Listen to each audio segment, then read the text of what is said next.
Hello guys, this is your friend and we are back with a new fanfic. Which is what if Naruto chose to save Sakura, and awakened a love harem that changed their lives forever. Part 1. And if you enjoy this fanfic then please press the like button and subscribe to my channel for more fanfic like this. And now let's start the fanfic. To save a dying petal, I'll keep Sasuke-kun safe, were the valiant thoughts of a smart, but weak, girl. But Sakura knew that, since the wave mission she had begun to see the gaps between her teammates and herself.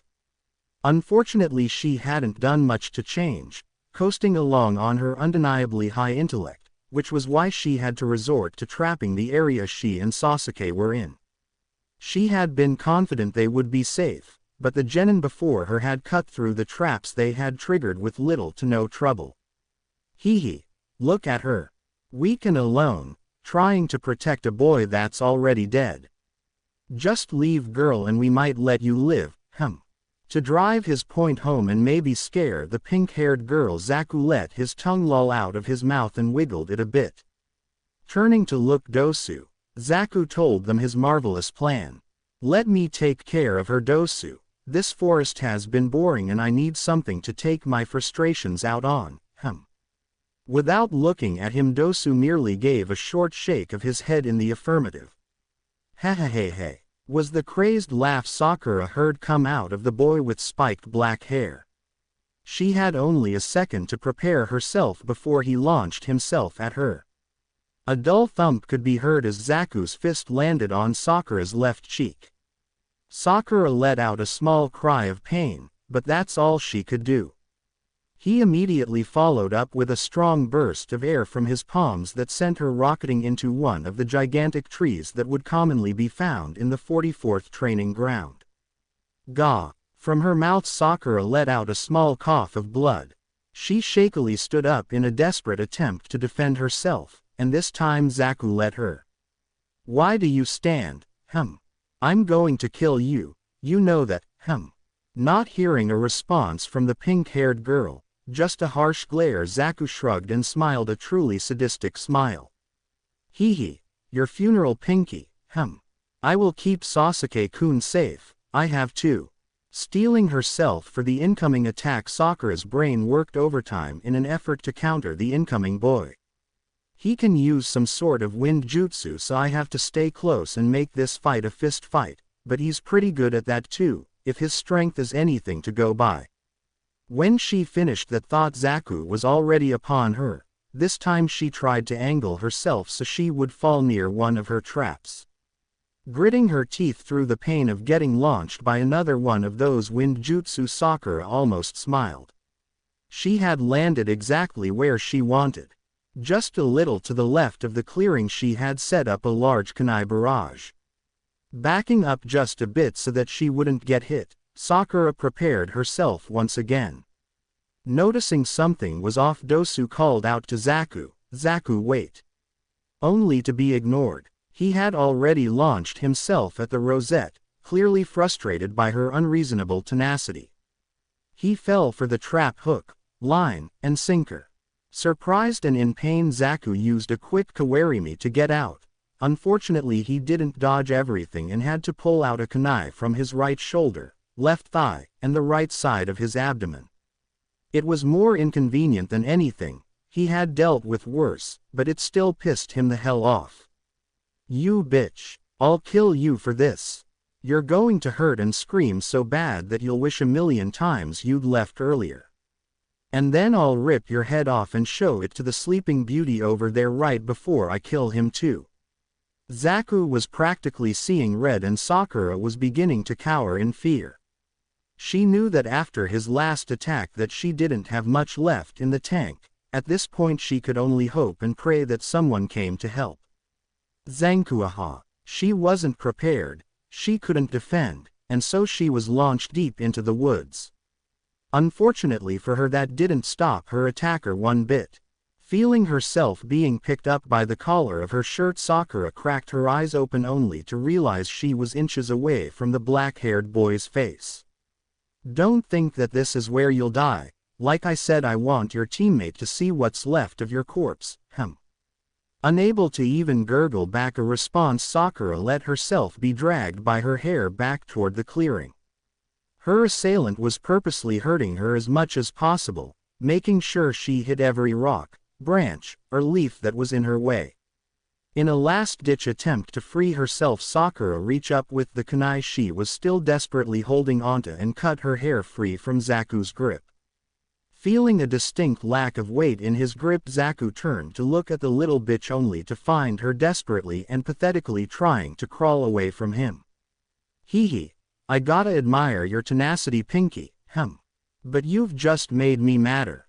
Grabbing her by her hair once again, but this time making sure his grip was as close to her skull as possible, Zaku lifted Sakura's head up about a foot off the ground before slamming it back down. Dull thuds could be heard for about a minute before Zaku was satisfied and resumed walking to the clearing, confident his plaything wouldn't be getting away again. By the time Dosu and Kin could see their teammate again, it took them several seconds to realize that what he was dragging was the target's female teammate. She looked like garbage. Her kipao was so shredded it looked more like punk-style crop top. Even the back had been inexplicably torn off, probably by Zaku, pervert. Her green biker shorts were in much of the same condition, looking more like panties, but even then both clothing items had large rips and holes in them. Both pieces of clothing were completely covered in mud. For some reason she had really short hair and blood could be seen coming down her face like a waterfall. If Zaku didn't directly kill her, blood loss definitely would. The skin that wasn't caked in mud was almost as torn as her clothing, with sticks sticking out and rocks embedded deep within her musculature. It could be easily inferred that the mud-caked skin was just as bad, if not worse, as it had more contact with the forest floor. If they hadn't made careers out of being murderers several years ago, Dosu and Kin would have thrown up. She looked more like some sort of horrible parody of the human form drawn by a bloodthirsty psychopath than she did a 13-year-old girl. All was silent as Zaku dragged her to the center of the clearing, clearly wanting to make a showcase of what he was going to do to her. Stepping away from her unresponsive body, Zaku ran up one of the trees that marked the clearing border until he was about 100 feet in the air. Pausing to collect himself, Zaku then dove down towards the rosette and called out his most powerful move. Zankyokukuaha. A massive gust of wind pounded into the girl on the floor, the inertia created by the attack causing her to lift up into the air a bit. He did the move 2 more times before landing on the ground. How was that bitch? Zaku meandered over to the blood splatter on the ground, for she barely looked human. Her clothing was non-existent as the attack had destroyed what little was left. It had also broken several of her bones, including her ribs, and had created hundreds of small cuts all across her front. She looked like someone had dipped a brush in red ink and then put down the brush and dumped the entire container on her, causing a large puddle to appear. Look at you, you can't protect shit, but I gotta give ya props. Not many people could take a beating like you have and keep living, Maybe we could play a little more, I must protect Sasuke-kun, I must live, were the thoughts of a dying girl as she fell in and out of consciousness. Standing above her, Zaku's calm face morphed into a maniacal grin. Now you get to feel your head get separated from your body, how fortunate.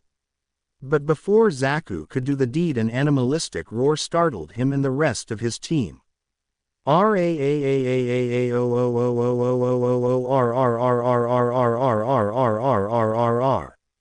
Naruto saw red. He had spent most of the night after a short nap searching for his missing teammates. He had been relieved when he faintly felt their chakra, only to discover Sakura was dead, or at least damn close to it. Sakura. Sakura quadruple A. He could think of nothing else. They hurt you. They hurt you. They hurt you. I'll kill them. I'll kill them. I'll kill them. No other thoughts could be articulated. All Naruto physically did was growl and roar. The red he saw was actually a chakra cloak created from the Kyuubi's chakra he had unwittingly drawn upon in his anger. Dosu, Kin, and Zaku could only stare in confusion. A single collective thought ran through their minds: who's this kid with the glowing red stuff? Being the clear target of the new kid's anger, Zaku turned to face him. And who the are you? I was just about to wrap things up with Pinky right here, so if you give me a minute. He didn't finish his sentence, or more accurately, he couldn't finish his sentence. Having been completely encased by his one-tailed chakra cloak, Naruto rocketed towards the 14-year-old and buried his fist deep in his gut.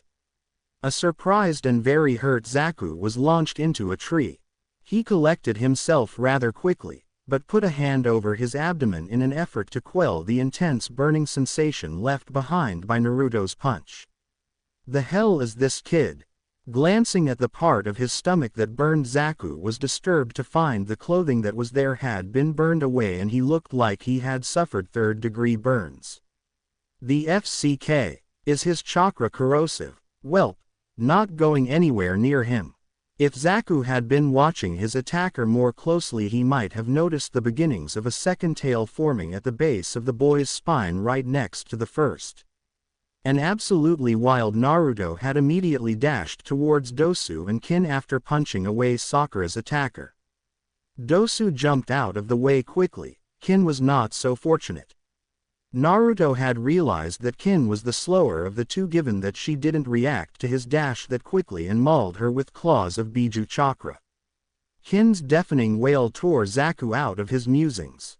He looked at her only to find her upper body lying a couple feet away from the blonde brat and her legs at his feet. His eyes widened in horror. What? I'm out of here. Zaku turned to run away only to find the aforementioned blonde brat standing before him, still dripping from Kin's blood. The words he said were barely a whisper, but Zaku heard them loud and clear despite its gravelly roughness. You hurt Sakura-chan. For that, there will be nothing left to bury. Desperate to defend himself, Zaku attacked. Zankuu. Unfortunately for him, he didn't finish. Looking down in disbelief, he saw Naruto's elbow sticking out of his chest. If he could see behind himself, he would find a small hand completely covered in red chakra and lifeblood. With a vomit-inducing ***, Naruto removed his arm and let Zaku's body fall backwards, then he got to work. If Dosu hadn't run away, he would have heard the telltale tearing sounds of a person being dismembered. Naruto threw Zaku's left arm deep into the forest. His right arm he took and held close to his body in an effort to completely disintegrate it. It worked. Before tearing off his left leg, Naruto took a few moments to pulverize it into a mush that vaguely resembled a human leg, then he ripped it off and threw it into the forest, but in a different direction than the left arm.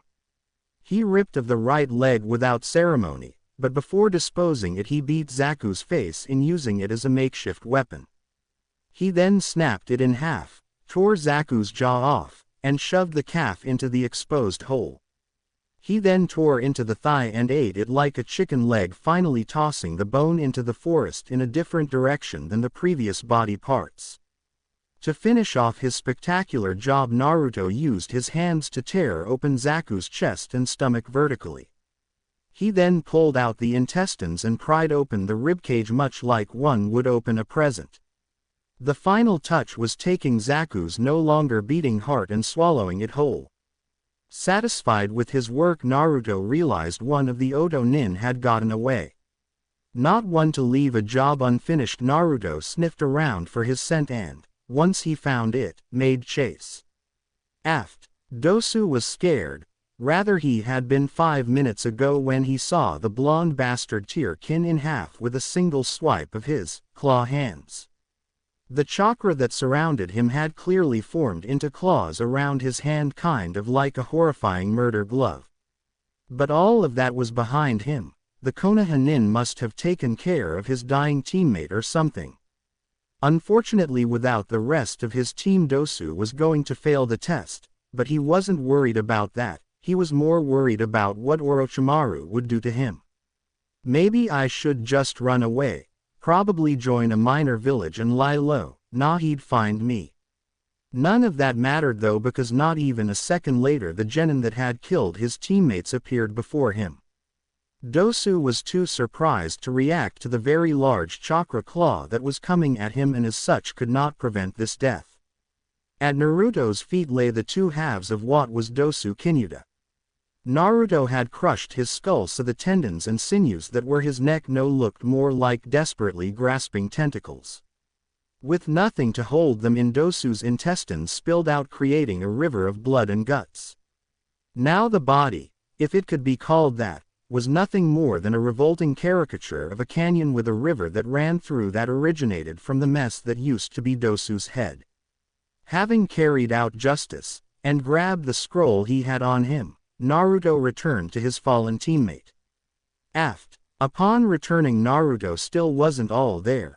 The Kyuubi's chakra filled him with rage and made him act on primal instincts. In this case, protecting and avenging Sakura was his only goal, which he had carried out beautifully. But as he kneeled before her prone form, her ragged breaths becoming shorter and shallower, Naruto wanted to scream. What could he do? He may have protected her and killed her attackers, but she could still die. Lost and without any real options, Naruto did the only thing he could. He touched her. Ah! Sakura's pained yell startled him away. He could clearly see the burn left behind by his hand. But it was the only thing he could do. What else was there? So he steeled himself and grabbed her again. This time he embraced her fully, holding her so that he touched as much skin as possible. Her screams tore at his heart, but he used them as fuel to further pump the Kyuubi's chakra into her. After a few moments, Sakura's keening wails stopped as her voice became too hoarse to be used. All of the skin that touched Naruto's blood-soaked form had been burned black, her eyes had rolled up into her sockets indicating she had lost consciousness. Yet she breathed, yet she lived. Naruto could hear her heart pumping. Maybe it was working. With a final push of effort, Naruto filled Sakura with as much of the Kyuubi's chakra as possible and fell away from her onto his back. Exhausted, the demon chakra slowly dissipated.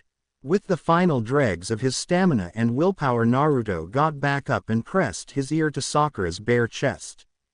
He could still hear a heartbeat.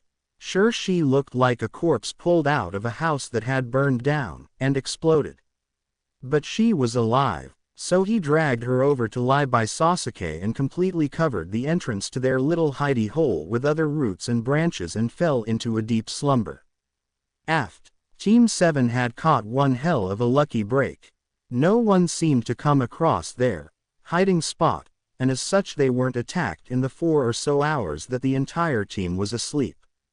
On the other hand, when Naruto awoke, he realized that he was the only one to do so.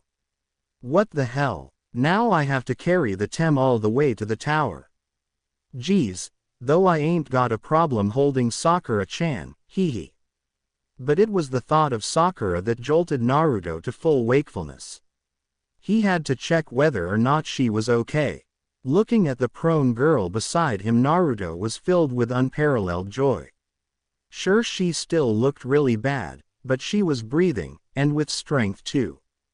The rise and fall of her chest was strong and steady. Clearly her life was in no danger. Tears of happiness streamed down his face. She's going to be okay, thanked Kami, she's going to be okay. After a moment of staring at his beautiful teammate, Naruto had to turn away with a furious blush. She was not. Making an easy decision, Naruto removed his jacket and his shirt. The jacket he made Sakura wear as a top and the shirt he made a skirt out of by ripping open the head hole so that it rested comfortably on her hips. She looked silly, but she was clothed. Naruto's innocent mind no longer had to be tainted by the glorious image of Sakura's form. Those thoughts almost made him take back his clothes, but he knew if Sakura ever found out he was staring at her, she would kill him. So the clothes stayed on.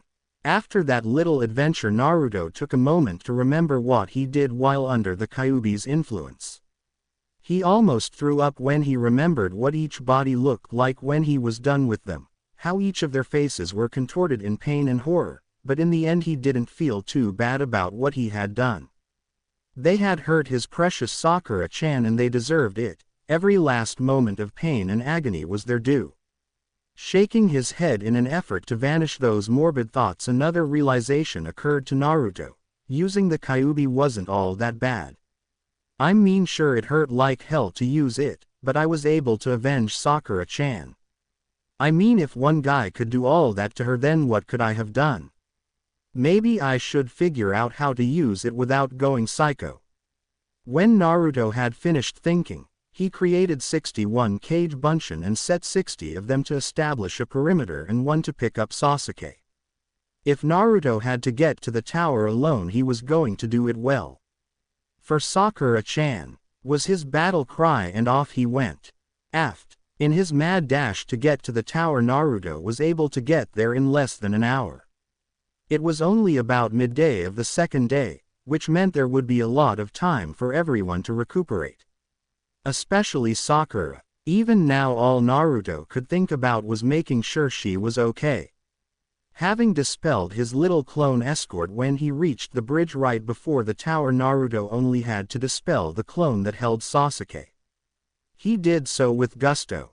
Snickering at the dull thump caused by his male teammate, Naruto gently laid Sakura down on the concrete floor and withdrew the 2 scrolls he held. Not sure what to do, Naruto read the writing up high on the wall. Left even more confused by the advice that was clearly missing words, Naruto decided to open the scrolls anyway. What's the worst that could happen? Were the naive thoughts of the foolish blonde. Smoke immediately started pouring out of the scrolls, so thinking it was some sort of trap, Naruto threw them away and stood in front of Sakura in a defensive stance. To his relief and confusion, instead of an enemy, Iruka appeared. "Yo," was his casual salutation, though his eyes widened when he saw Naruto standing in front of a clearly unconscious and badly burnt Sakura. Glancing around, he saw the crumpled form of an equally unconscious Sasuke. Both seemed to be breathing, which was a relief. "What the hell?" was Naruto's magnificent response. "What the hell are you doing here, Iruka-sensei?"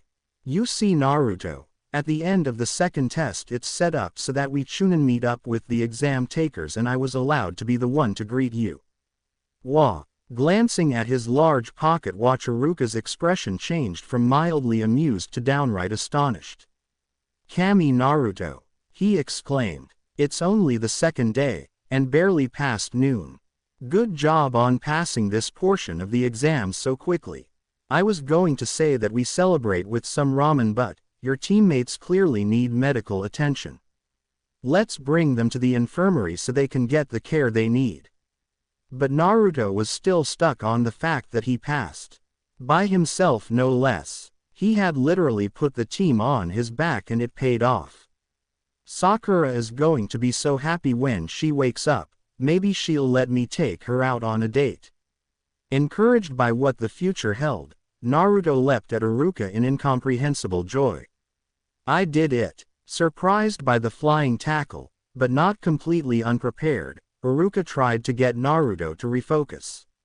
Hey Naruto. We got get Sakura and sass." Naruto cut off Iruka. "Oh Kami, Iruka-sensei.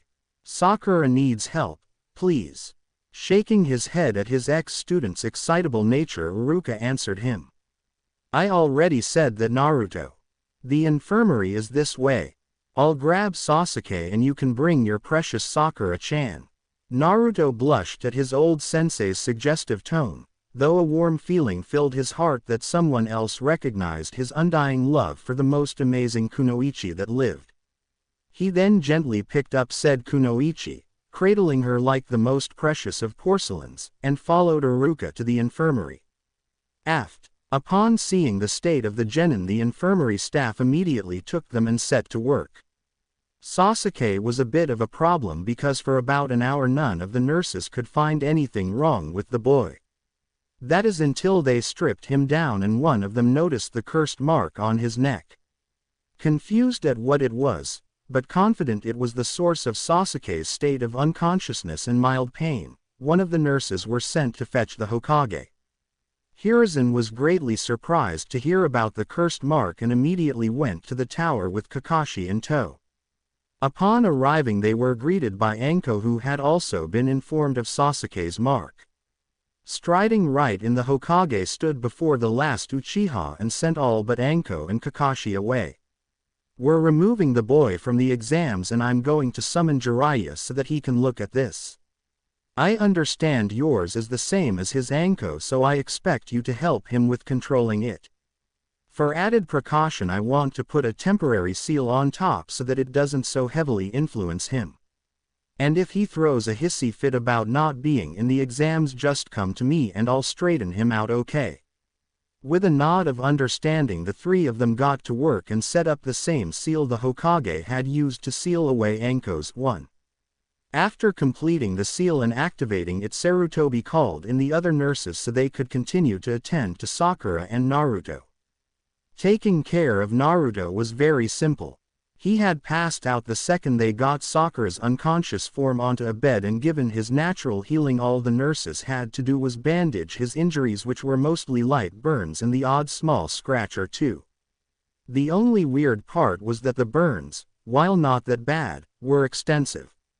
After stripping the boy down, it was clear they covered almost all of his body. Not knowing why and not caring to find out, the nurses simply applied burn ointment to speed up the healing process. The small boy would probably be out by tomorrow morning or late tonight, depending on when he woke up. Sakura was concerning, to say the least. Her wounds were the worst by far, and stripping away Naruto's shirt and jacket only revealed their horrifying extent. Once again, if it weren't for the years of experience each of the nurses and doctors had dealing with gruesome and grisly injuries, they were unfortunately commonplace in the shinobi line of work. Many of them would have lost their recently eaten lunches. She was disturbing to look upon. Much of her skin was burnt a deep red. Much of that skin, if it could be called that, was covered in gashes and cuts that even now wept blood. A second look at Naruto's clothes revealed that much of it was indeed stained with the girl's blood. While caring for her, an incomprehensible amount of dirt, sticks, and rocks had to be removed from the Rosette's body.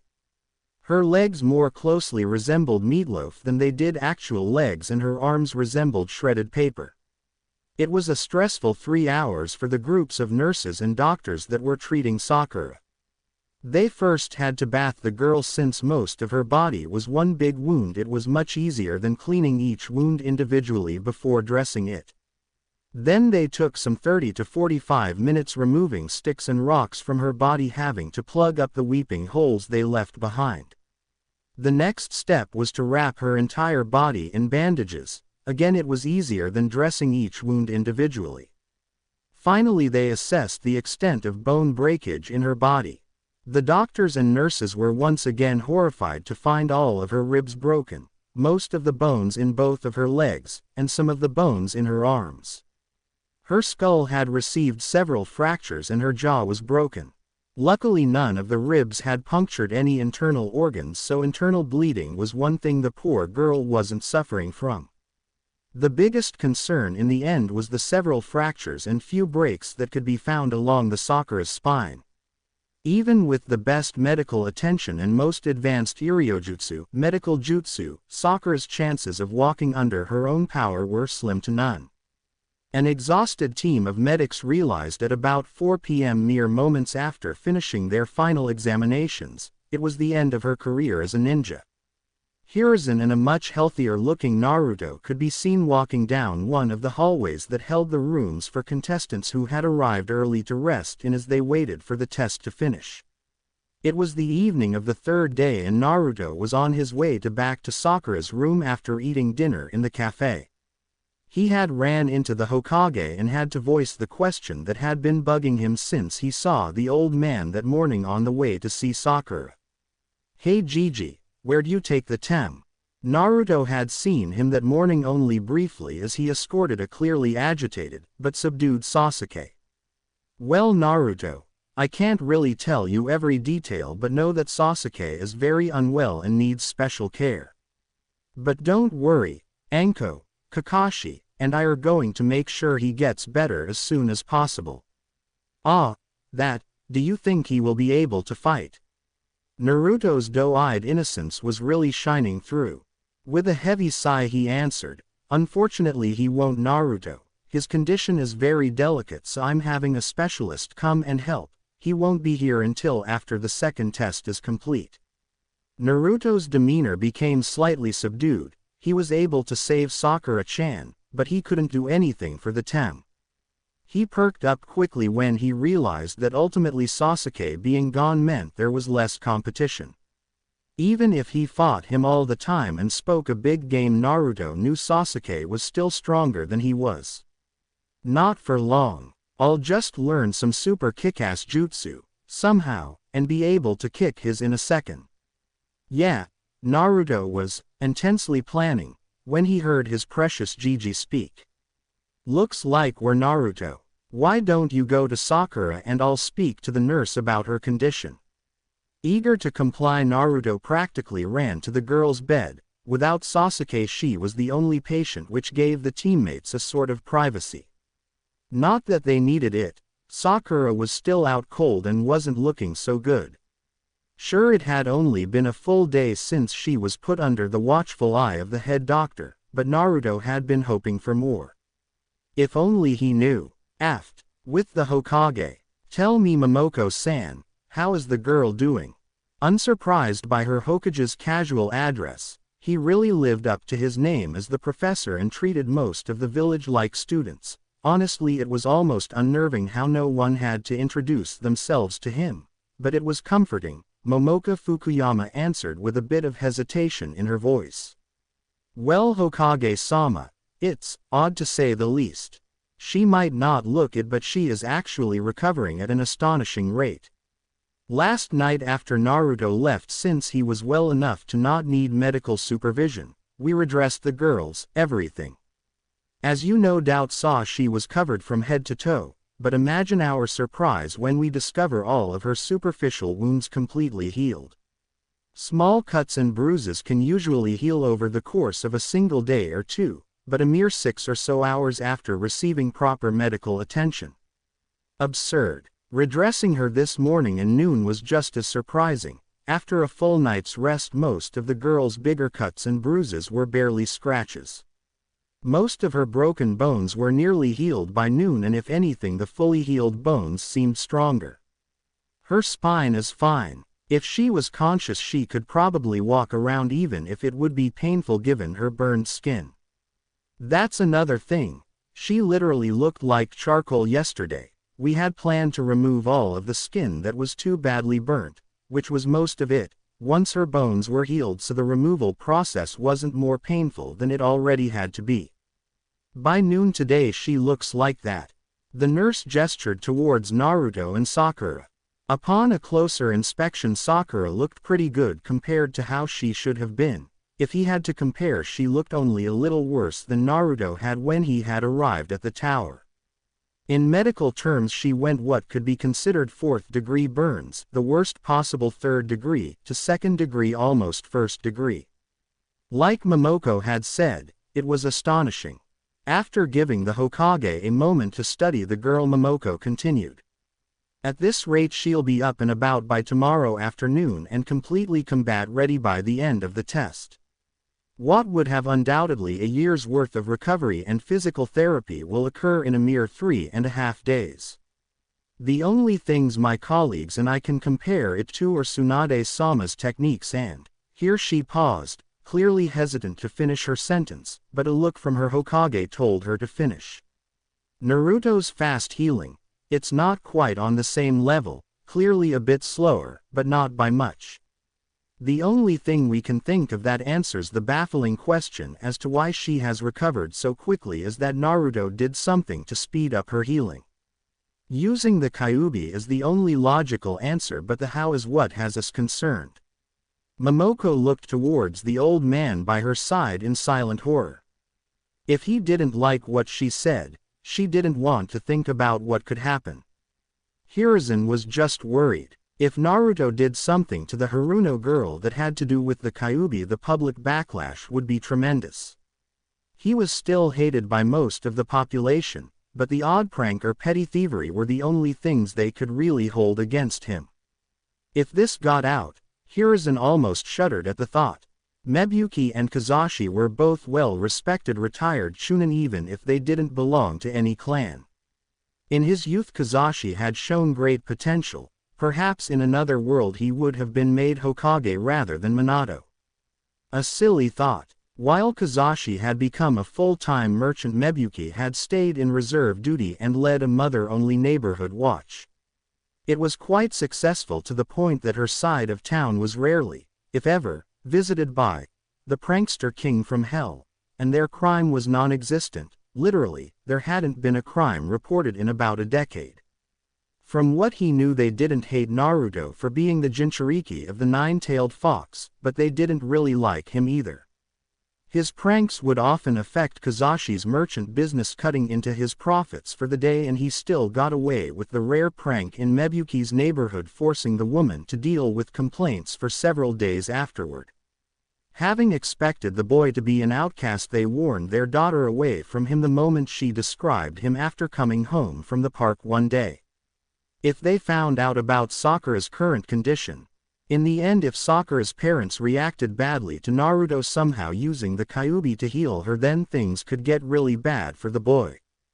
Hiruzen had already stopped so much from hurting him. If the public had an almost legitimate grievance against him, Hiruzen would probably have to put him in hiding or, kami forbid, with Danzo.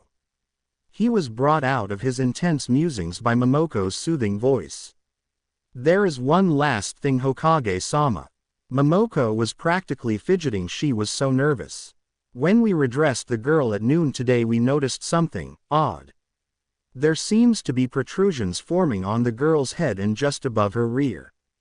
At the moment they are nothing more than the smallest of bumps. They could easily be considered odd growths if it weren't for their precise placement. The two protrusions on top of her head are perfectly symmetrical if you drew a line down the middle of her skull. The same goes for the single bump above her rear. It's even more concerning as it seems to be a direct extension of her tailbone. Sir, it may be a bit of a stretch, and I haven't shared this with the head doctor or any other nurse, but I believe she may be growing ears and a tail." The revelation gave the Hokage genuine reason to pause. If Nurse Fukuyama was correct in her hypothesis, hiding the event from the girl's parents would be impossible. A quick idea gave him reason to hope. Could they be removed? Momoko's face contorted into a deep frown when she heard the Hokage's question. It would undoubtedly be possible, but would it be a good choice? I can't say either way, Hokage-sama. They should be possible to remove like any abnormal bone growths, but we have no way of knowing if the Kyuubi, assuming it was him, did something to them, like make them super sensitive or deadly to remove. I would say that removing them without greater knowledge of the situation would be a very, very bad idea. Realizing how what she said might have sounded, Momoko's eyes widened in worry. No disrespect was intended, of course, Hokage-sama. The old monkey smiled. He had such respectful ninja. None taken, child. Medicine is not my area of expertise and I have no problem being corrected when I am wrong. That aside, this is all very concerning. Let me talk to Naruto and see if I can find out the specifics of Sakura's situation. Having not been far away from the children while conversing with Momoko, it took Sarutobi only a moment to reach the boy. He had spent the entire conversation speaking to the unhearing girl, no doubt whispering sweet nothings, encouragement, and apologies for being unable to save her sooner. Hiruzen gently put his hand on Naruto's shoulder to get his attention. Slightly teary eyes were what greeted the old man, and it broke his heart. Clearly he was still torn up terribly by the girl's situation. "Come, Naruto. I must speak with you a moment concerning Sakura's condition." Wiping away his tears, Naruto acquiesced. "Okay, Gigi." He followed the man he considered a grandfather just outside the infirmary to what looked like a waiting room. Some teams had arrived in the evening before dinner, but they were mostly fine, so there was no one there at the moment, giving the two privacy. Once they were seated, Hiruzen spoke. Not wanting to dance around the subject, he went straight for the jugular. "Naruto, please tell me the truth. Did you somehow use the Kyuubi's chakra to heal your teammate?" Before you panic, you're not in trouble. I know that you have zero knowledge of basic first aid, much less Iryojutsu, leaving you without any real options to help her if she was in trouble. I just want to find out how this all came to be. Naruto realized he couldn't dance around the reality of what happened with his Gigi there. Even if he tried to lie, the Hokage always had the unnerving ability to see right through him and hit whatever subject was really bothering him. So with a small sigh that spoke volumes of his weariness, Naruto answered. Well, from what I can remember, I'd been separated from the rest of my team and only found them early yesterday morning. I couldn't see Sasuke, but I now know he was unconscious under the biggest trees, roots. Anyway, the second I entered the clearing I could smell it. Naruto paused for a moment there. He was clearly mustering up the courage to continue. Seeing the supportive nod from his Gigi, the boy continued. Sakura's blood was everywhere, and it had such a strong scent. Then I saw her. She was broken, lying in a pool of her own blood with that FC King spiky-haired bastard standing over her. Naruto had to stop and take a deep breath to control his rapidly rising anger. He didn't realize it at the moment, but the Hokage easily noticed the slight leakage of the Kyuubi's chakra. Clearly anger was an easy emotion to take advantage of. I just flipped and the Kyuubi's chakra was suddenly flowing through me. I was so angry, practically bloodthirsty. I tore them apart, Gigi. Literally. They had to pay for what they did to Sakura, what they were going to do. After I finished dealing with them, I went to Sakura to see if I could help her, but I knew there probably wasn't anything. So, I know it was a dumb thing to do, but I needed to save her. I know the reason I heal so quickly is because of the fox, so since his chakra was still surrounding me, I pushed as much as I could into her. She screamed, really loudly, but I knew she was alive. That's why she looked like that. The Oto Nin never used fire jutsu, the chakra burned her skin like that. Naruto had stopped once again, clearly regretting what he had done, but Hiruzen had all the information he could have wanted and needed to reassure the boy. Listen, Naruto, it might not have been the best decision, but you did what you could. And look, you passed the exam, much faster than almost everybody else. The only other team that got here before you was the Suna team with the redhead. So please, don't be too hard on yourself. Sakura is undoubtedly alive because of you. And, to be quite honest, the nurse even thinks that the Kyuubi's chakra is the reason why Sakura-chan is recovering so quickly. You not only saved her, but you gave her a chance to continue to participate in the exams. So smile, and get a good rest. Maybe Sakura will wake up tomorrow. And listen, about the Oto Nin. Killing is a part of being a ninja and you have to deal with that. Don't take joy in the act, but never hesitate to take a life to preserve the one of your comrade. Not to mention everyone signed those waivers, meaning they knew the risks of entering the forest. So please rest with a light heart and pleasant dreams, Naruto. Good night. About halfway through his speech, Hiruzen had stood up and gestured for Naruto to follow him.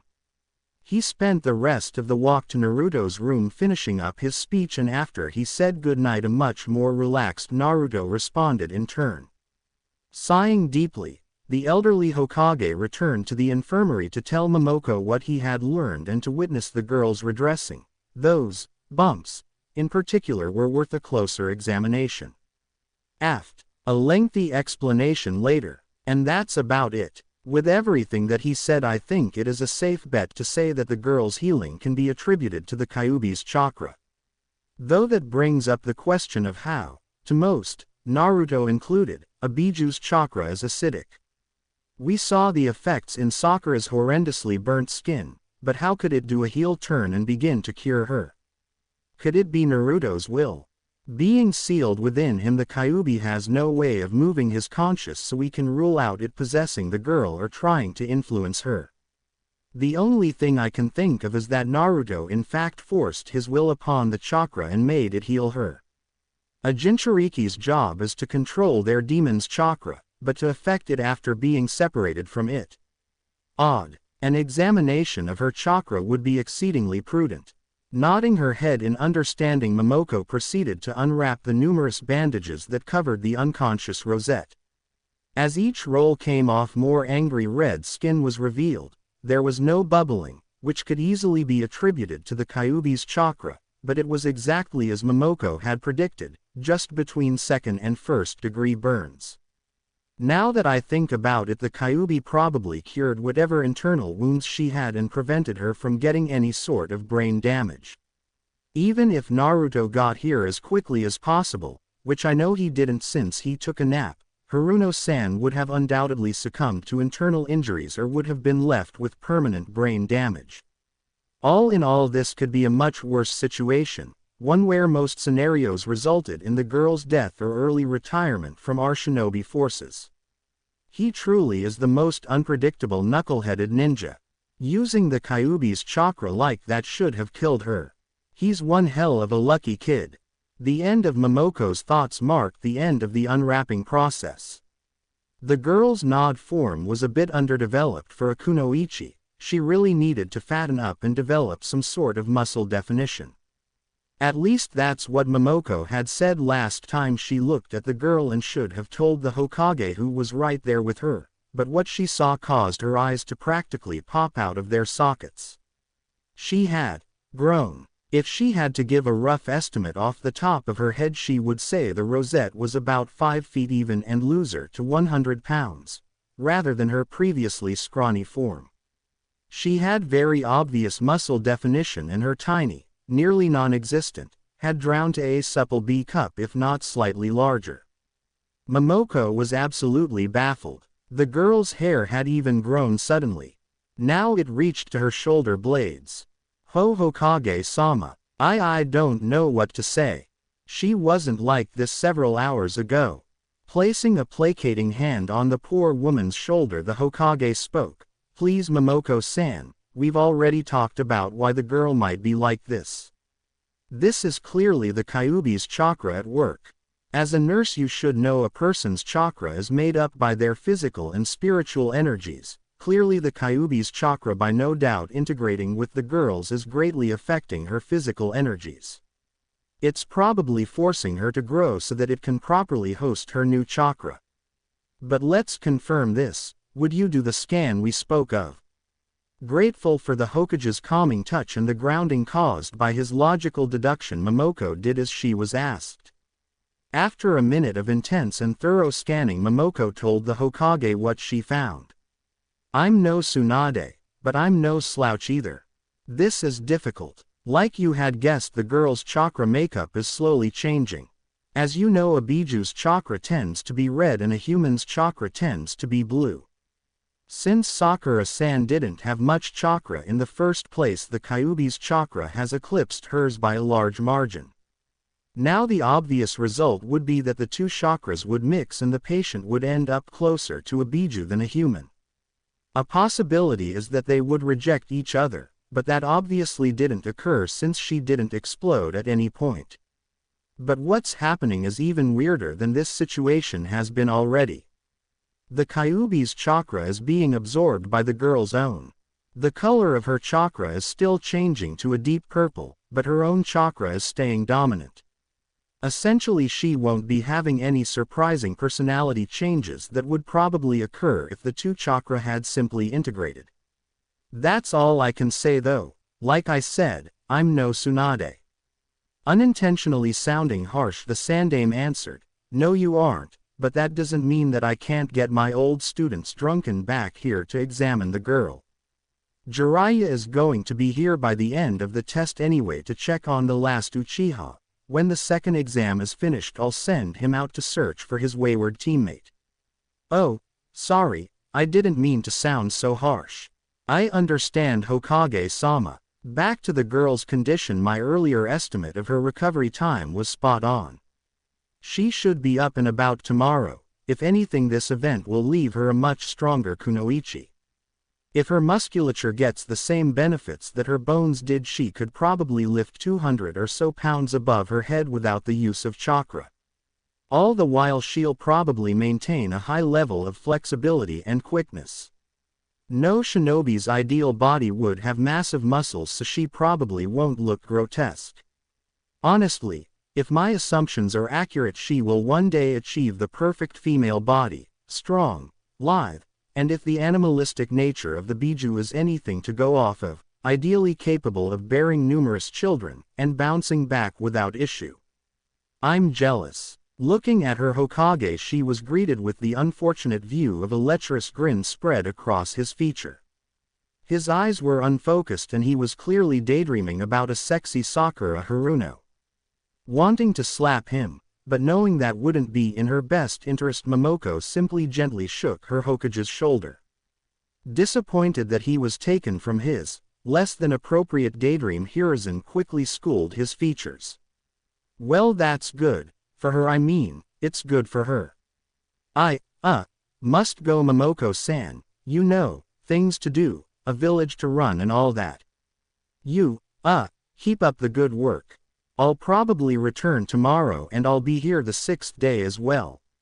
Have a good night. Having said his piece, Sarutobi made a speedy exit, quite embarrassed at having been caught with less than chaste thoughts. Momoko shook her head at her silly Hokage's actions. She then turned to her patient. This is quite the situation you were in, Sakura-chan. Oh well, let me wrap you back up. I think it's time I went to bed. Doing so, Momoko then went to alert the night shift to their duty and fell into a restful slumber. Aft, bright lights nearly blinded Sakura as she very slowly and carefully tried to open her eyes.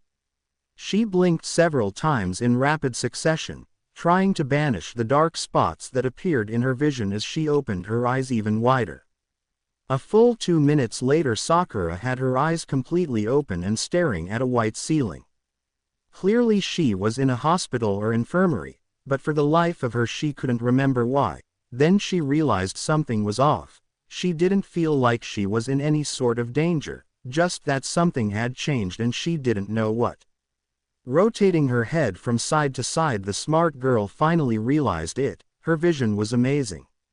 When she was looking around, she learned that she had been situated in the very center of the infirmary. She assumed it was an infirmary given the lack of individual rooms and relatively small size, but could very clearly make out the cracks that covered the far cement wall through the open doorway.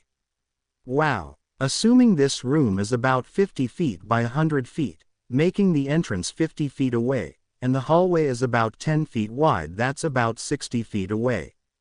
Every detail is as clear as day. What the hell happened to me that made me wake up like this? She then sat up in an effort to further assess her odd, yet amazing situation. It was at that moment a figure clad in all orange casually strolled into the room, only to stop dead in its tracks the moment it saw her sitting up on her bed. Sakura-chan, you're okay, was the scream of an absolutely elated Naruto as he practically launched himself at his teammate. Seeing her up like this, awake and alive, was so awesome that Naruto could cry.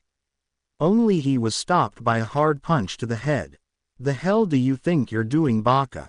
Don't touch me. And why the hell am I in an infirmary? Weren't we in the middle of the second test? As she said those words, the brutal attack that occurred finally came back to her.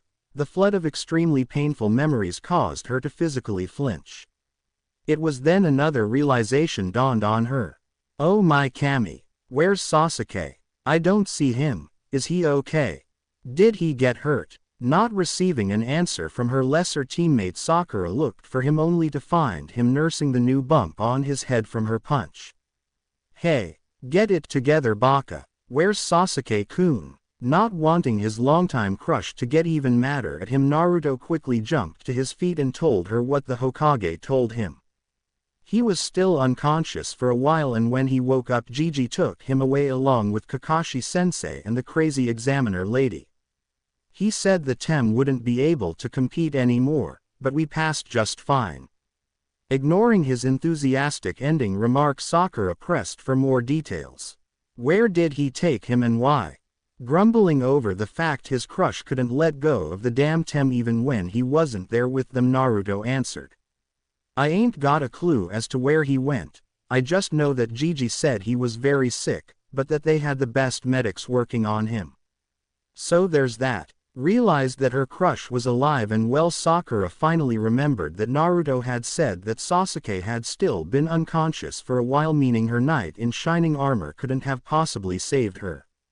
A shame, really. Dismissing Naruto as her potential savior, Sakura asked who had done it. Hey, do you know who saved me from those Oto nin? I was in a really bad way and even had to cut my hair to get out. Deeply confused, Sakura ran her fingers through her long pink locks that reached the middle of her back. She knew she had cut it off to get away from her attacker, so, what the hell? Not realizing that Sakura was currently preoccupied with her magically returned hair, Naruto answered her question. Well, I did, duh. Sakura-chan, are you listening to me? I said that I was the one who saved you, and the Tem, I guess. Hearing the blonde idiot she had to deal with on an almost daily basis claim the impossible, Sakura flipped out. No way you saved me. It had to be Sasuke. Those Oto nin would have been way too strong for a wimp like you. It sounded harsh, and it was, but Sakura feared her teammate going through the same thing she did. She didn't like him at all. He was loud, annoying, always fought with her Sasuke-kun, and wore that offending orange jumpsuit all the time, but she had been tortured and wouldn't wish that in her greatest enemy, much less Naruto. Slightly put off that she didn't believe him, Naruto simply reaffirmed his statement. No, really, Sakura-chan, I did save you. Still unable to believe, Sakura responded, yeah, right, and how would you have done that? Well, I beat them up. Really bad. Oh, okay, sure. You beat up 3 genin who I'm absolutely sure are stronger than you, and I mean each one individually. Her last response made Naruto falter. He considered himself strong, but 3-on-1 is pushing it. Well, having faltered for a moment too long, Sakura smirked in victory. This idiot is trying to impress me with an obviously ridiculous tale. See, you can't even tell me how. I know you're annoying, but I didn't think you were a liar too. His heart broke when he heard those words. A very short battle as to whether or not reveal the true nature of his rescue occurred in his head. Choosing to tell her was an easy decision. No, I saved you, I swear it. Naruto's outburst surprised and slightly scared the pink-haired girl. A quick glance around the room revealed Naruto and her were alone. The nurse on duty must have taken a break. Looking at Naruto's distraught face, Sakura allowed him to spin his tail instead of evoking a more violent response. Finally deciding on how to say it, Naruto spoke. Do you remember how the Kyuubi attacked the village when we were babies? No duh. Everyone knows how the 4th defeated the beast at the sacrifice of his own life. Well, what if I told you he didn't kill it? Then I wouldn't believe you, Naruto. What the hell is your point? Taking a deep breath to calm his wildly beating heart, Naruto continued. Well, he didn't kill it, he sealed it into a baby. That baby was me. That statement made Sakura pause, then she laughed. I know you're an attention monger, but to say something ridiculous like that. Get out of here, Naruto. Seriously, get out, I want to rest. Naruto had drained her of all of her meager stamina. She truly was feeling fatigued. Once again desperate, Naruto pulled out his trump card. Wait, Sakura-chan, look. Sakura almost yelled at him when she saw him lift his shirt. What the hell is this idiot doing? Now, all of Sakura's thoughts stopped dead when an intricate tattoo suddenly appeared on Naruto's stomach. It was a big double spiral that was surrounded by weird scribblings. She would have dismissed it if it wasn't for the precise nature of the tattoo, or how it literally appeared out of nowhere. Pointing at his stomach and covering her wide-open mouth, Sakura yelled out, "Wah, what the hell is that, Naruto?" A somber look had overtaken the blonde's face. It's the seal that holds in the Kyuubi. I told ya the Yondaime sealed it into me. Why, Continuing was turning out to be hard for Naruto. His voice became low and slow. Why do you think the villagers are so mean to me all the time? Why do you think your parents told you to stay away from me? Naruto knew Sakura had to have been told by her parents to stay away from him after they played together that day so many years ago. She wasn't the first or the last kid who did a sudden heel turn like that after playing with him for one day. Sakura was shocked, she was flabbergasted, she was absolutely floored. She didn't know what to say. She never cared about Naruto enough to take notice of his life outside of him asking her for dates, so she never witnessed his claimed mistreatment. Not really knowing what to say, Sakura asked the first question that came to her mind. What do you mean the villagers are mean to you? Hearing her question only made Naruto sadder. He didn't want to answer truthfully, but he had already told her so much that a little more couldn't hurt, right? Quite out of character, Naruto once again spoke lowly and slowly. Well, everyone keeps their kids away from me, so I never got to play with anyone. I know they think they're slick, but all of the shopkeepers sell me bad merch at really high prices. I was kicked out of the orphanage when I was 6 because they didn't want to deal with the demon brat anymore. I was on the streets for almost a whole month before Gigi found out and set me up in a little apartment. The shopkeepers also extend to food people, so I would get a rotten tomato for 1,000 yen. Why do you think I always asked you out for ramen?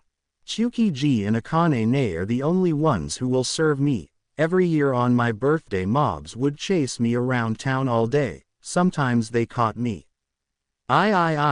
Naruto had to stop talking because he had started crying. Once again Sakura was at a loss for words. Naruto had clearly poured out his soul for her. There was no way she could doubt the words of the crying boy. With a mighty effort Sakura slipped out of her bed. She nearly fell, but swinging her arms saved her from a harsh meeting with the floor. She was slightly thankful Naruto hadn't noticed her slight slip-up since he was preoccupied with wiping away his deluge of tears. Slowly and hesitantly Sakura wrapped her sensitive arms around her teammate. It was a slightly awkward hug since she was coming in from his side, but it was one Naruto clearly appreciated. It took Naruto a moment to realize Sakura was giving him a hug, but when he did he instantly latched onto her. Eliciting a small squeak of surprise from the rosette, Naruto engulfed her in a big bear hug and cried into her shoulder. For a moment Sakura looked like a deer caught in headlights, but she eventually, if awkwardly, hugged Naruto back and very hesitantly patted his head. This simultaneously heart-wrenching and adorable scene is what Momoko had walked in on when she returned to the infirmary from her lunch break. She had only been gone for half an hour, so she hadn't called in for a replacement nurse. She had expected Naruto to visit Sakura again. She wasn't worried about leaving him alone since he had acted like a perfect gentleman. And him visiting her is just so cute. Oh my Kami, it's like seeing a boyfriend visit his sick girlfriend, tragic but adorable. But she hadn't expected the girl to wake up in the small amount of time in which she wasn't present. It wasn't too concerning, but now she would have to wait a while to confirm whatever she needed to be confirmed concerning the girl's health. Ah well, I guess I leave the two alone for now and go get Hokage-sama. With that final thought Momoko was gone, leaving the prankster and the bookworm to their tender moment. It took a couple of minutes for Naruto to calm down and Sakura's attention was wholly on him, so neither noticed Momoko observe them and leave. When he heaved his last sob, Naruto slowly untangled himself from Sakura's glorious embrace and wiped his tear-streaked and snot-covered face. He certainly didn't define classy, but a good hard cry like that usually leaves you an absolute mess, so Sakura couldn't fault him for that. Wiping her shoulder a bit to clean it of tears, hopefully just tears, Sakura realized something: she wasn't wearing clothes. At least not real clothes. A glance down at the rest of her body revealed she was wrapped up like a mummy. Not wanting to freak out in front of the emotionally vulnerable boy, Sakura casually, extremely awkwardly climbed back into bed and covered her body. Turning her head to show her teammate that he had her undivided attention, Sakura waited for him to start speaking. When he finally calmed down enough to look around, Naruto was surprised to find Sakura in bed, fully covered by her blanket except for her head. Dismissing the odd behavior in favor thanking her, Naruto spoke up. This time his voice was soft and a bit slow, as if he was carefully thinking about each word he said. "Thank you, Sakura-chan, it means a lot." Taking a deep breath, Naruto continued his tale. "So yeah, they hate me 'cause I hold the Kyuubi. Apparently a lot of 'em think I'm some sort of reincarnation of the monster. Did ya ever wonder how I was allowed to become a shinobi? Or why Mizuki-sensei wasn't at the meeting that told us our teams?" Seeing the girl shake her head in the affirmative, Naruto continued. "Well, as you saw that day, I failed, couldn't do the bunshin. So after everyone had cleared out with their parents to celebrate Mizuki-sen, Naruto stopped himself to correct his words. Mizuki-tem came to me and told me about a secret exam to allow kids like me to graduate. He said I had to steal the forbidden scroll and bring it to him, so like a dumbass I did it. Well, it turns out he was betraying the village and killing me was icing on the cake. Luckily Iruka-sensei showed up and I was able to beat Mizuki up. I think he was executed. Anyway, that's the biggest thing anyone's ever done to me, is revenge against the fox." Naruto's eyes were trained on the floor when he finished. He hoped Sakura didn't think he was too pathetic or anything. Sakura wanted to cry. Correction, Sakura was crying. Silent tears flowed over her eyes. It was a bit uncomfortable crying into one of her eyes, but she'd rather do that than sit up and reveal her lack of clothing again. She wanted to console him, but how could she, as someone who treated him so badly for so many years? Of course she had listened to her parents. They were her parents. They were never wrong. They only did things for her benefit, so why turn her on Naruto? Did they hate him too? Sakura might not know much about Fuinjutsu, but she knew enough to realize that a scroll is not the kunai that was sealed into it, just like how Naruto wasn't the Kyuubi because it was sealed into him. He was too dumb to be an ancient beast of rage and destruction anyhow. Not hearing a response, Naruto continued with his explanation. "Do you remember back when we were in Wave and we fought those missing nin on the bridge? The guy me and Sasuke were fighting was insanely tough. You saw how Sasuke was after the fight, right?" Sakura nodded. "Well, when I thought the guy had killed the Tem, I flipped out and used the Kyuubi's chakra. It made me crazy strong and fast, so I was able to beat the guy up. The same thing happened when I found you, and if it isn't obvious, I like you way more than I do Sasuke, so I flipped out bad. Real bad. Most of what happened is a haze of blood. I killed those Oto nin, ripped them apart, because of what they did to you." Naruto was practically shaking, out of anger or the bad memories. Sakura didn't know. All she did know was that she hoped Naruto didn't flip out right now. That would be very bad for her health. "You were dying, Sakura. I didn't know what to do, so I did what felt right." Naruto paused and looked up into Sakura's eyes. He was clearly nervous about what he was about to say. "Naruto, whatever you did, it's okay. I'm alive, right? You saved me, right?" Naruto looked like he was going to cry again, which would be bad because if he cried then Sakura would cry too. "I don't think you'll like what I did. I pushed the Kyuubi's chakra into you. A lot of it. You were screaming so damn loud I thought I was torturing you. But you lived. The wrapped up guy had the scroll we needed, so after a short nap I got us to the tower as quickly as possible. If you were wondering, it's little after noon on the 4th day." Sakura was shell-shocked, flabbergasted. She was absolutely floored. She didn't know whether to rage at Naruto for causing her pain like that or thank him for saving her. There would be repercussions, of that she was sure, but she didn't want to think about them right then. Her teammate, whom she had treated so cruelly, had been put in a brand new light that really showed off his positive characteristics. He was loyal, that she had known for a long time. It was just overshadowed by his many negative qualities. He was strong, or at least he could be, even without the Kyuubi's chakra. He had beaten up Mizuki-sensei. He was caring.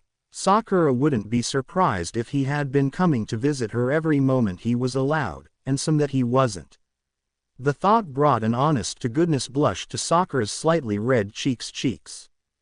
Pushing down the rising warmth, Sakura concentrated on building up the blonde she had torn down for so long. He was strong in an emotional and mental way. Sakura knew that if she was in Naruto's place she wouldn't have made it as far as he had. It was clear to her now that the attention-seeking, loud-mouthed brat she knew had hidden so much hurt from the world that perhaps it was all a facade. A mask put up in an effort to deal with the heavy burdens he bared on a daily basis, at least if the emotionally drained and extremely subdued Naruto she had been talking to was any indication. Of course it could just be his nature, but then Sakura would have to question his sanity. Naruto was scared. After telling Sakura what he had done to her, she grew quiet and stared up at the empty white ceiling. The silence seemed to last an eternity until Sakura's voice broke it.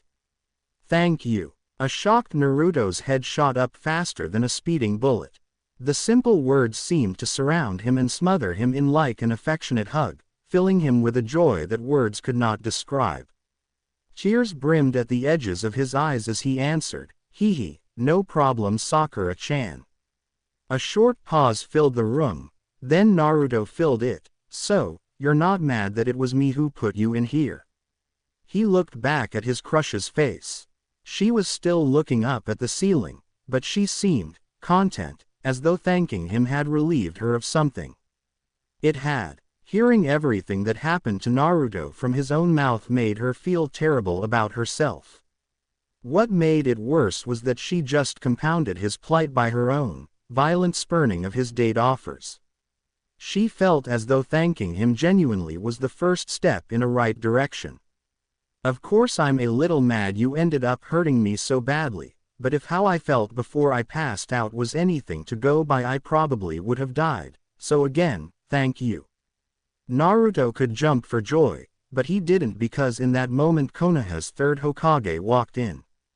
Very quickly Naruto went silent and still, reacting as if he had been caught doing something wrong. A confused look from his Gigi pulled him out of his odd state, after which he sheepishly scratched his head while smiling an awkward smile.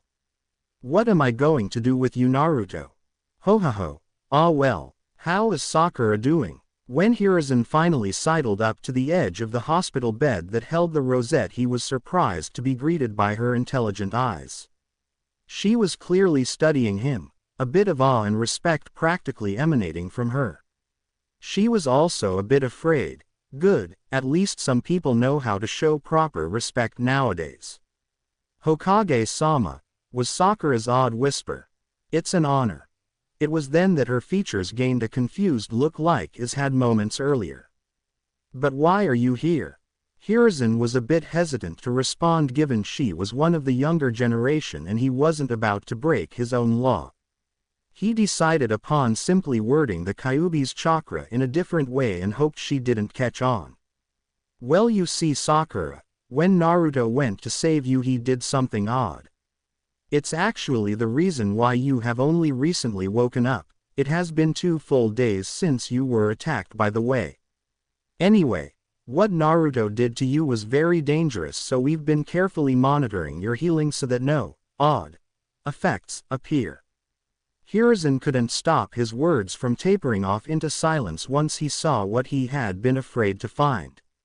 Atop the girl's head were 2 distinctly triangular bumps that were much bigger than the day before.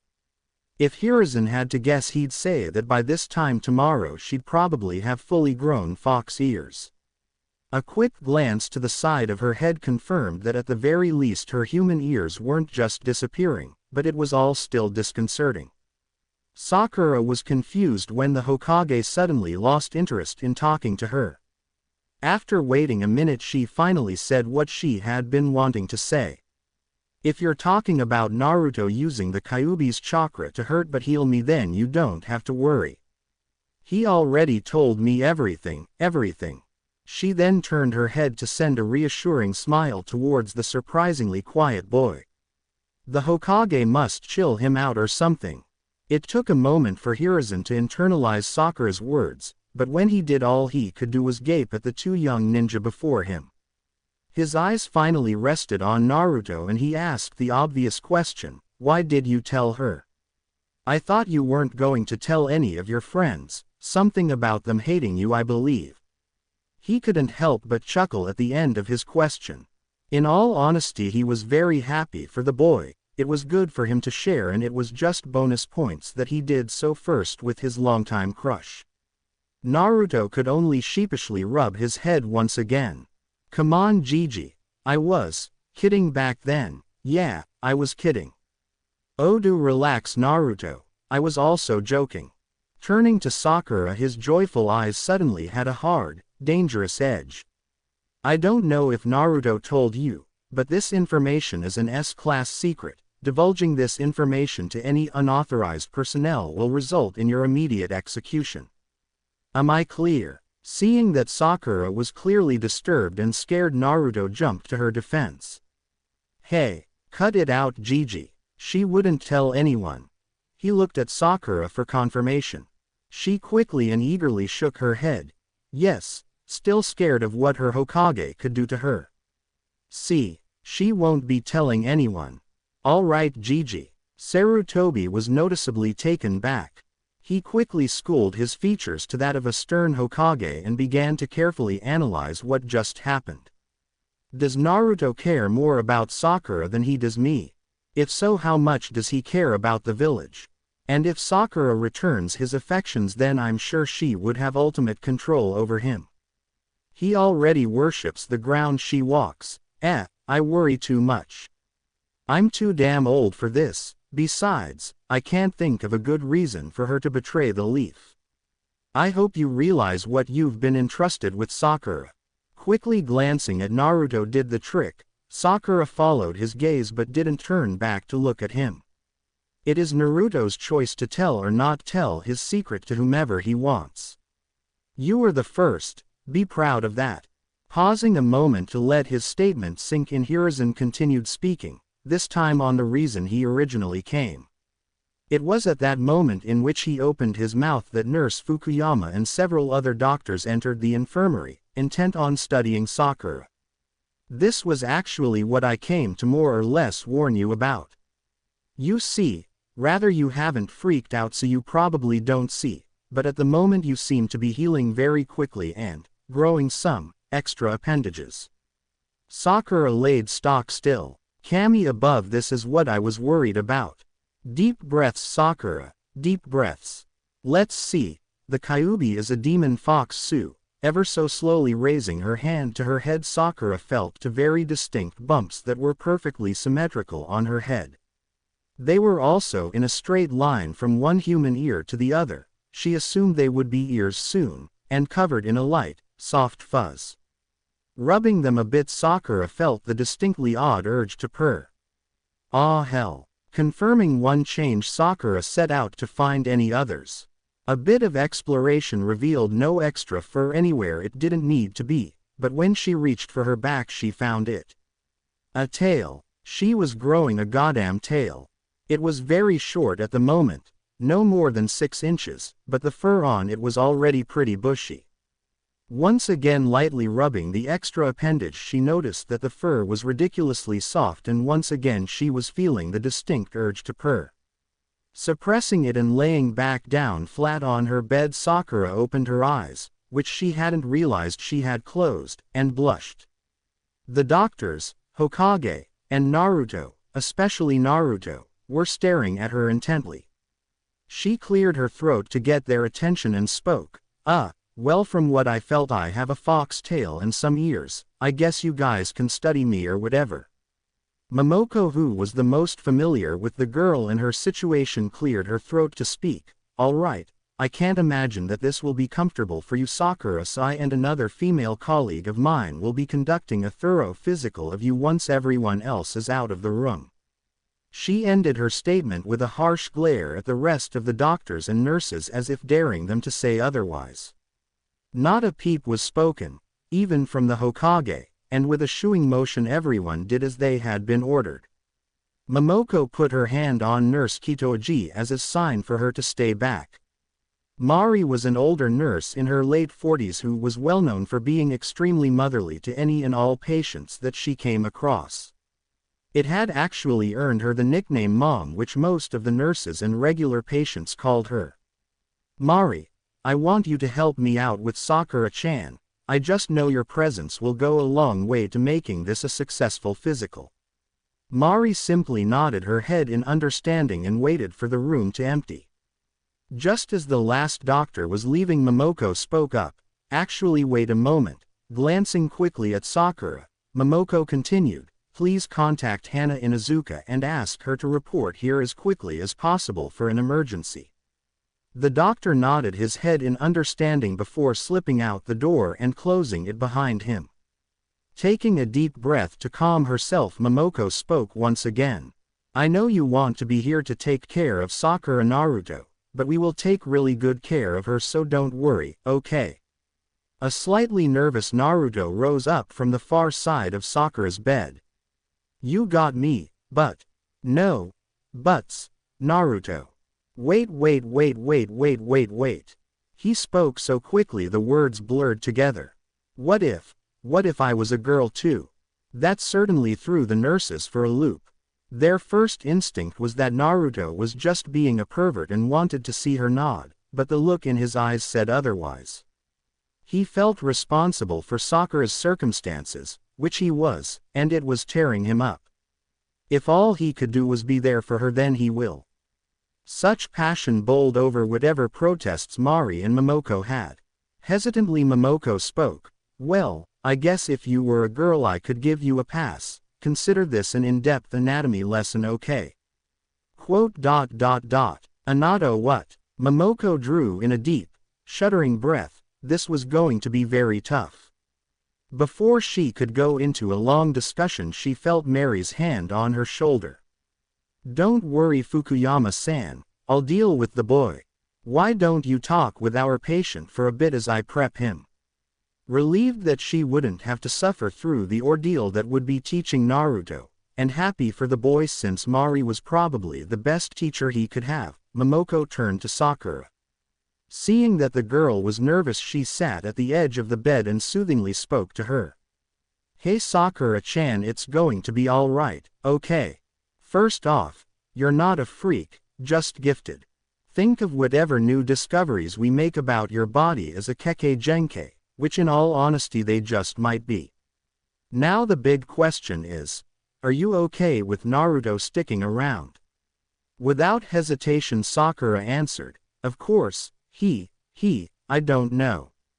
I guess on some level he'll understand what it's like to be different, and even if this is his fault I can't be too mad at him. He was trying to save my life after all." Blushing slightly she continued, "Him choosing to be a girl also helps. It would have been kind of weird if he was just staring at me." At that point Sakura's blush was reaching down her neck and under her bandages.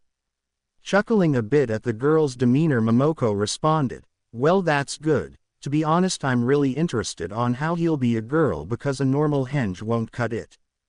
Glancing over at Naruto and Mari, she was surprised to see a NKED, well-developed teenage girl instead of the short blonde-haired kid calmly conversing with Mari. Curiosity thoroughly piqued, she left the rosette to her thoughts and went over to the pair. "Well, that's very impressive, Naruto-chan, but tell me, is this just a normal henge?" Was what Momoko heard when she got close enough to the senior nurse and prankster. "Kind of. I actually call it the sexy technique, but it's basically a henge." Naruto answered quite honestly. "Well, a henge is not good enough, mainly because I doubt you will be able to concentrate enough to maintain it the entire time we're working on Sakura. I'm sorry honey, but I'm going to have to ask you to leave." Momoko nodded her head in agreement with Mary's words. A kid like Naruto probably couldn't hold a good henge for more than 5 minutes, which would be way too short of a time. Naruto's beautiful face scrunched up in confusion. Maintain it.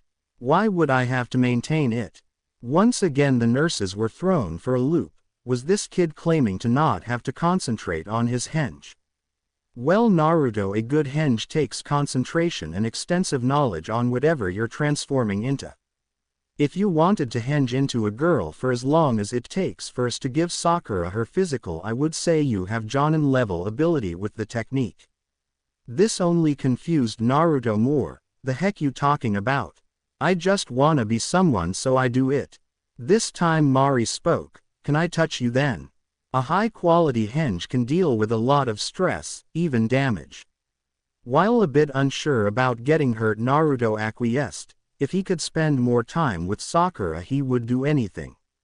The most amazing of henge can bleed without dispelling. Let's see what Naruto-chan can do, thought Mari. She then reached towards the whiskered girl's cheeks and pinched them. The henge did not fail. Then she stretched them until Naruto complained. Chuckling a bit, Mari spoke. Okay, I can't do this next part, so you have to let Nurse Fukuyama touch you, okay? It was a bit tough for Naruto to switch nurses just as he was becoming comfortable with one, but he got over it. Sakura, Sakura, Sakura, Sakura, Sakura, was the chant that kept him going. Momoko understood why Mari couldn't continue. She was too kind to hurt anything, much less a little boy, teenage girl. Mari took her seat in front of Naruto. Alright, this next stuff will probably hurt, but I'll be healing you immediately, okay? Another hesitant nod was all Naruto could offer. Seeing his nod, Momoko took out a scalpel and made a small incision on the girl's arm. She flinched, but the henge never dropped. Spurred on by the surprisingly good henge, Momoko made a cut that spanned all of the teen's arm. Again a flinch and low hiss of pain, but the henge did not drop. Now Momoko was perplexed. This henge was amazing. But the only henge that could take this sort of wear and tear, literally, were permanent ones. At this realization, Momoko quickly turned toward her colleague. Mari, I think the boy makes a permanent henge, actually. She turned to look at the female Naruto. What was the longest time you spent in a henge? Thought the answer wasn't a difficult one. The possible follow-up question as to why was one Naruto didn't want to answer. But these nurses seem nice enough, and they are old enough to know about the Kyuubi already. Stealing himself, Naruto answered.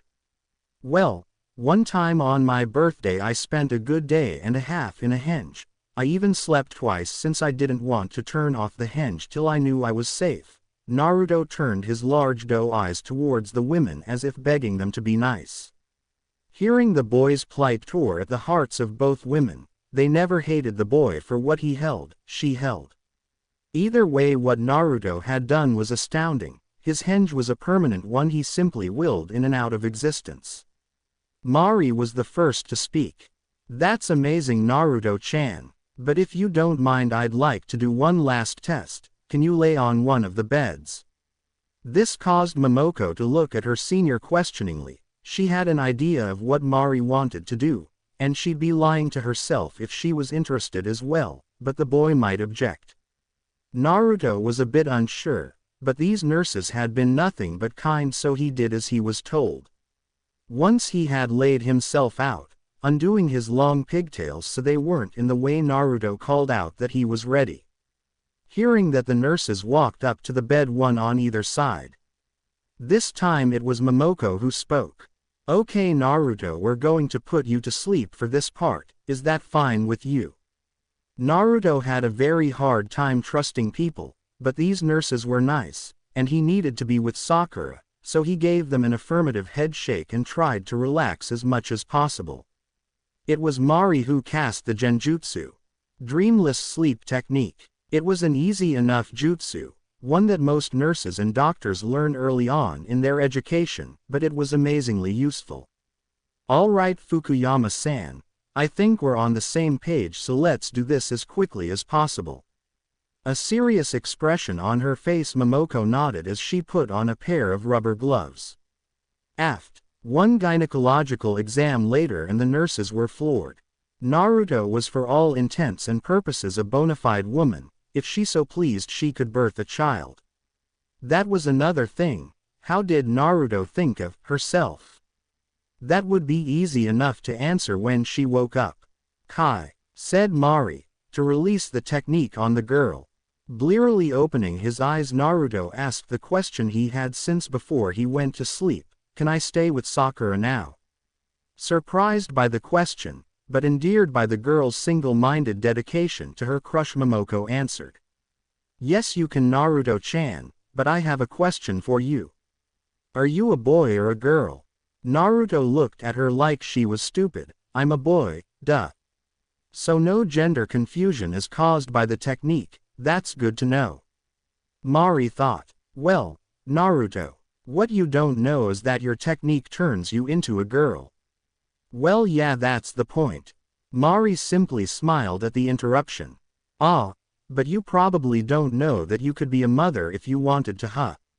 You said that this was your Oryoku no Jutsu, but I think all of your henge can be permanent. Oh, Naruto blushed. He didn't know what to say. It was kind of cool that his henge was special, but it was extremely weird to think he could live out the rest of his life as a girl. I wouldn't want to do that anyway. I like Sakura-chan, unless, shaking his head to rid himself of such perverted thoughts, the blushing Naruto got out of the bed he was laying on. I think Sakura would prefer if I had clothes on. Can you give me some? Having thought ahead, Momoko had already grabbed some scrubs that she thought would fit the boy. I honestly have to remind myself that he's a boy. That henge is just so astounding. Actually, it might have something to do with the fox. She handed them over and Naruto slipped them on his busty physique. All right, now I'm Nurse Naruto. Teehee. He giggled. Let's go check up on Sakura-chan now. That was the other thing. Whether he was doing it on purpose or subconsciously, Naruto is playing the part of a girl very well, even if it was a bit of a dumb blonde act.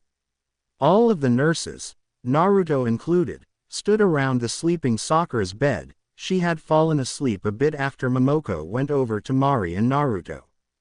It was Naruto who gently shook the girl awake. Sakura opened her eyes only to be greeted by a blonde with pigtails. She almost freaked out, but then she saw the whisker marks, Naruto's whisker marks. "Nah, Naruto." The busty blonde giggled in response. "In the flesh, Sakura-chan. Since I'm a girl right now, I can stay with you." Seeing that Sakura was still slightly confused as to how Naruto wasn't simply in a henge at the moment, Mari explained the situation. "You see, Sakura, Naruto has a very unique henge.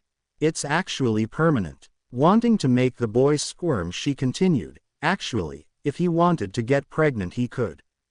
Seeing Naruto's blushing face made Sakura laugh. Only Naruto would do something as ridiculous as make a simple henge capable of procreation, but she was glad. Now she could have Naruto near her and not feel uncomfortable. "How about we get these bandages off of you and get started? I want to make sure you kids can have your first dinner together at a reasonable time." Seeing the girl's blush filled Momoko with an inexplicable warmth. They were just so adorable together. A fully Sakura laid on her back looking into Naruto's bright blue orbs. How could she have missed how beautiful they were? Easily. Until recently she despised the boy, but now she could appreciate him as did her, and she desperately needed a distraction from the fact that she was now buck-nacked. Am I falling for this blonde idiot? No way. Sasuke-kun is still the one for me. Oh, I'm just being nice to Naruto now.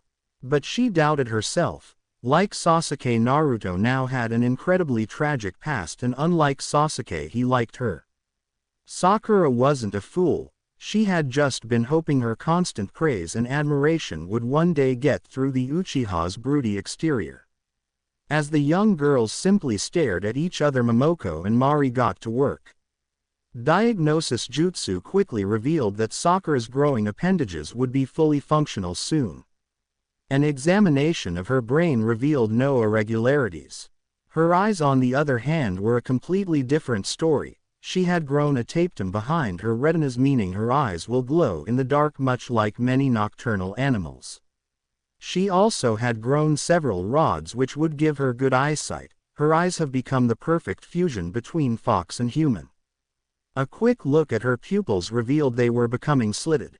Opening her mouth revealed that her incisors had grown quite a bit. Her tongue had elongated a bit beyond what was normal for a human and had grown many microscopic spines and whiskers that were practically identical to a fox's. Just as Momoko was going to prod with a popsicle stick, Hana Inuzuka entered the infirmary. All eyes immediately turned to her. Hello, I was called in for an emergency. But I don't see any animals around. She trailed off as her eyes landed on Sakura. The pink-haired girl smelled distinctly of a fox, and the blonde nurse also had prominent whisker marks and a faintly fox-like smell. Momoko's voice roused Hana out of her contemplation. Inuzuka-san, what you learn here will be considered an S-class secret for the next 24 hours. The only ones you are allowed to converse with on the subject will be those within this room and the Hokage. You know what the punishment is for revealing an S-class secret. Anyway, you were brought here for your veterinary expertise. I assume you have worked on a fox before. Yes, ma'am, but how will? Interrupting her, Momoko continued. You see Naruto here, she said while pointing to the whiskered teenager in the scrubs, decided that the only way to save his beloved Sakura-chan was to pump as much of the Kyuubi's chakra into her as he could. Hana gasped. First from seeing the Kyuubi's Jinchuriki in female form and then from hearing what he did to the girl. Fortunately his insane idea worked out and Sakura is obviously alive. The only issue is that here have been many side effects. Some of them good, actually most of them good. What we are concerned about is how her changes are affecting her in the negative sense, if they are at all. If it hasn't been made obvious, the Kyuubi's chakra has accelerated her natural healing ability to the extreme. If she had healed normally, there was no way for Sakura to continue being a shinobi. There is also no doubt in my mind that she would have been horribly disfigured as well. This information deeply disturbed Sakura, Hana, and Naruto. Looking at her now, none of them could have very imagined things being that bad. Anyway, please change into some hospital scrubs and put on some gloves. You already know the safety procedures. Join us quickly. As Hana got changed, the small group surrounding Sakura's bed, including Sakura, was silent. Before the silence could grow awkward, rather before Naruto could start saying random things just to fill the silence, Hana returned. Immediately she began examining Sakura as the nurses had. Only this time she threw in some diagnosis jutsu created to get full-body examinations from animals. She even used a couple of fox-specific diagnostic jutsu, though those were very small in number, only about 3 or 4. What Hana discovered was astonishing. She still needed to physically examine her, but what she found so far was pretty important. Straightening out her thoughts so that she could tell the nurses and patient everything she figured out, Hana spoke. All right, first of all, you're perfectly healthy. If anything, you're more than just healthy. As I'm sure the nurses have already discovered, your muscles and bones are extremely dense. If I had to guess, you probably weigh somewhere close to 150 pounds. The density also means that you are and will grow many times stronger than your peers, as well as your bones being naturally harder than the best chakra metal. Yet despite all of that, you should be extremely limber and agile, able to perform the most complicated of contortions. As for the inner workings of your body, not much has changed besides the addition of some scent glands and what I imagine is a boost to your immune system. Oh, and your metabolism is probably very high. When you leave, you'll probably find yourself eating more than your average bodybuilder. She seemed as though she was going to continue, but hesitated for a moment. Momoko knew they needed to know everything. Please, Hana-san, we need to know every detail, for Sakura's sake. Well, I don't know if you've found this out already or not, but her chakra coils have grown to a tremendous size. If I had to compare, I'd say somewhere close to an active duty Junin's. The only negative I could think of is that her chakra control is going to be shot for a while. What's concerning is that the color of her chakra is an extremely dark shade of purple. I can only imagine it's because the Kyuubi's combined with hers, and so far it doesn't seem to be affecting her negatively, like burning her from within. It just makes me uneasy. Now I have to physically examine her. I'd like the help of one of you, please. Mari volunteered, and after telling her they already checked her mouth and what they found, Hana agreed that that was all that could have changed. A quick mammogram revealed two things. 1. Sakura's were extremely sensitive, and 2. They were about a B cup, which was a whole cup size larger than what Sakura had going into the forest. They probably weren't going to quickly grow again, but they would definitely be large in the future, something that made Sakura very happy. She had always been worried she'd grow up to have small. Traveling further downwards only revealed how toned Sakura's body had become, another wonderful perk. An examination of her hands revealed that while the skin was amazingly soft, it had thickened to an extreme degree, probably to allow her to travel on all fours. Her feet revealed the same thing. The gynecological examination went perfectly fine. There weren't any foxy additions, for which Sakura was very grateful. A final overview caught the fact that Sakura's nails had become extremely durable and shockingly sharp. They could probably rip through sheets of steel. Which actually was quickly affirmed when Hana run her thumb over her pinky toenail and cut herself through her thick latex glove. Finally, her ears and tail would keep growing until they reached completion. The tail would probably end up close to 4 feet long. Having completed the examination, Hana said her final thoughts. Sakura-chan, you're perfectly safe. Besides your chakra, which we'll monitor regularly, every change that has occurred is happening benignly and overwhelmingly to your benefit. If anything, you're on track to become a super kunoichi. I can't wait to see what your future holds. Oh, and your natural abilities to see, smell, taste, touch, and hear will undoubtedly become extremely advanced. She then leaned in to whisper in the girl's ear. I don't think you want everyone to know this, which is why I'm whispering. Since you've taken on so many fox-like features and your genetic makeup has clearly changed, you might be subject to a heat cycle, aka really wanting to have and get pregnant. For a fox, it usually happens once a year and lasts for about 1 to 6 days. Just try to hide away from the world until it blows over and before you get your hopes up, since fox years are about 6 for every human one. You would have been experiencing heat from the age of 6. Of course, Hana paused for a moment to meaningfully glance at the Naruto. You could always find someone to satisfy you. Backing away from her lengthy talk with Sakura, leaving the girl a bright red blushing mess, Hana turned to look at the rest of the room's inhabitants. If that is all, I will be leaving. Have to pull night duty at the vet now. Momoko was the one who responded to her. Of course, thank you so much. With that, Hana was gone. All right, seeing as your skin is almost completely healed now, and you have 0 damage anywhere on your body, you are free to go, Haruno-san. If you so wish, I'll get you some clothes right now. Sakura nodded. She really wanted to get out of there and somewhere more comfortable. All right then, Mari, you should go inform the Hokage and the rest of the doctors about all that we have learned. I'm sure our colleagues will want to see Sakura, but tell them they cannot unless she says otherwise.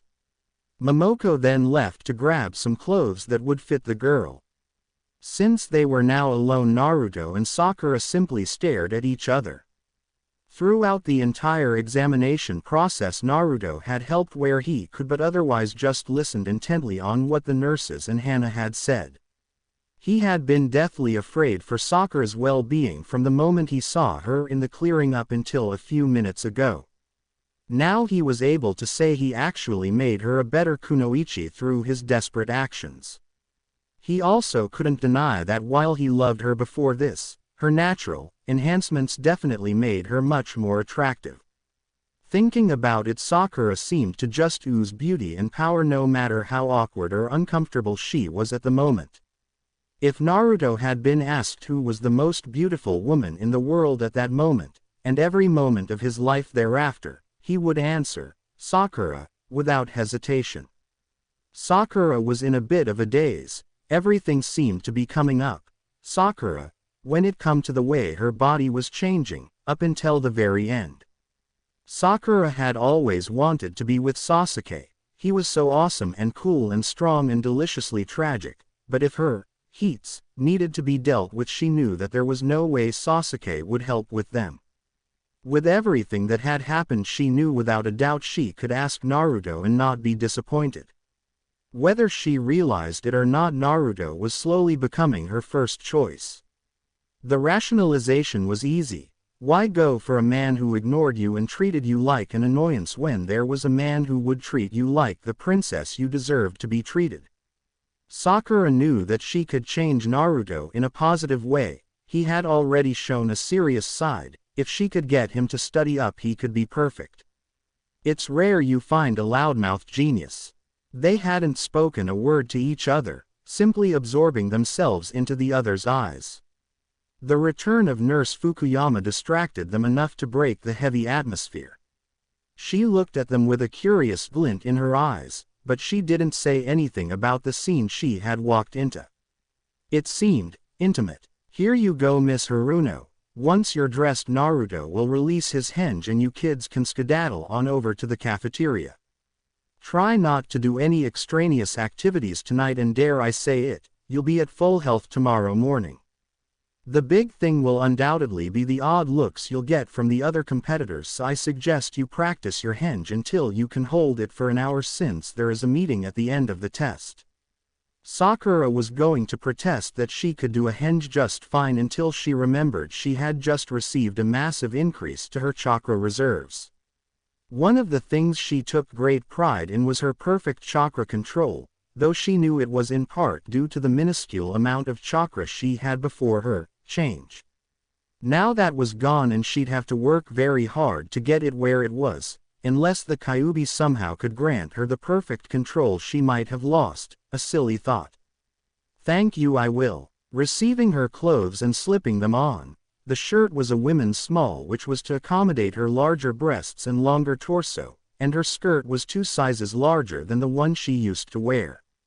Standing up, Sakura realized she felt a bit taller, and it wasn't until Naruto released his sexy technique that she understood how much she had grown. What? Sakura-chan, you're so tall. And from Naruto's perspective it was true.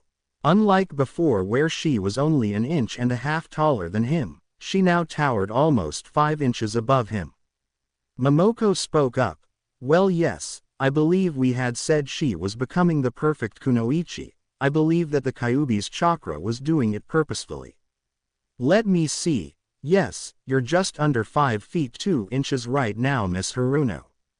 Momoko had cast a medical jutsu that precisely told the caster their patient's height. Wow! Was all the Rosette could say.